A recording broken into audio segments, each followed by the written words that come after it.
Ils ont ramassé Caillou pour te tuer là-bas. On a fui pour venir au nord. Et tu veux retourner, Jésus dit non. Pendant qu'il fait jour, on voit clair pour marcher. Mais le moment va arriver où il ne fera pas jour. Alors là, personne ne pourra sortir. Il voulait dire que son heure de mourir n'est pas encore arrivée. Il peut retourner, même si on voulait le tuer. Alors l'un des disciples qui s'appelait Thomas, les disciples ont surnommé Didyme, ça veut dire le jumeau. Thomas dit, allons avec le maître, afin de mourir avec le maître. Si on doit le tuer, on va nous tuer aussi. Et quand Jésus arrivait, Lazare qui était au sud, lui il était au nord. Ça fait 4 jours que Lazare était mort. Alors les Juifs avaient quitté Jérusalem. C'est comme les gens ont quitté Abidjan pour aller pleurer eux à Bassa ou bien à Benoît. Donc les gens sont sortis pour aller pleurer à la famille, les deux soeurs, les frères sont morts.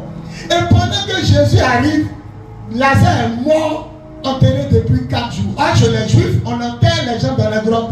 Eux, ils croient qu'à la fin du monde, on va ressusciter. Donc, eux, ils n'enterrent pas les gens dans la terre. Ils creusent dans le rocher un trou, ils te mettent. Parce que eux, ils croient qu'à la fin du monde, Dieu va ressusciter les morts. Donc, eux, c'est leur manière d'enterrer les gens. Donc, ils l'ont mis dans le rocher. Ils ont fini de le placer dans le rocher. Et Jésus arrive là à l'entrée du village. Alors, on dit à la grande sœur, Marthe, le mec est dehors.